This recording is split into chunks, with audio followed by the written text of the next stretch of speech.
উন্নত প্রথায় পশুপালন। আজকের বিষয় অ্যানথ্রাক্স। অ্যানথ্রাক্স একটি ব্যাকটেরিয়া ঘটিত রোগ। অ্যানথ্রাক্স গবাদি পশুর একটি মারাত্মক সংক্রামক রোগ। গ্রীষ্মপ্রধান অঞ্চলে এ রোগের প্রাদুর্ভাব বেশি হয়। দীর্ঘদিন খরা চলার পর হঠাৎ করে বৃষ্টি হওয়ার পর সাধারণত এ রোগ বেশি হয়। গরু, মহিষ, ছাগল, ভেড়া, শূকর এই রোগের শিকার হতে পারে। ব্যাসিলাস অ্যানথ্রাসিস নামক জীবাণু এই রোগ সৃষ্টির কারণ। জীবাণুটির আকার দণ্ডের ন্যায়। একে ঘিরে একটি ক্যাপসুল থাকে এবং ক্যাপসুলের মধ্যে স্পোর থাকে। জীবাণুটির স্পোর 15 বছরের বেশি বেঁচে থাকতে পারে এবং উপযুক্ত পরিবেশ পেলে রোগ ছড়ায়। রোগের কিছু লক্ষণ। বেশিরভাগ ক্ষেত্রে আক্রান্ত প্রাণীটি কোনো বাহ্যিক লক্ষণ প্রকাশের আগেই মারা যায়।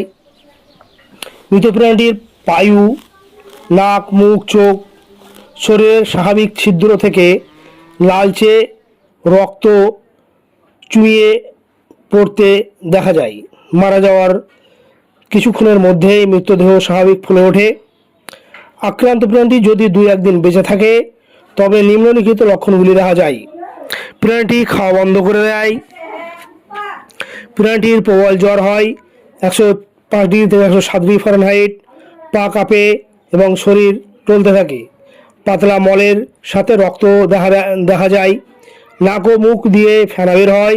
শ্বাসকষ্ট হয়। গলা, পেটের নিচের অংশ ফুলে ওঠে। হৃদস্পন্দন বেড়ে যায়। গর্ভবতী গাভীর গর্ভপাত হতে পারে। দুগ্ধবতী গাভীর দুধ উৎপাদন কমে যায়। ক্রমশ খিঁচুনি, পরে মৃত্যু হয়। ধন্যবাদ।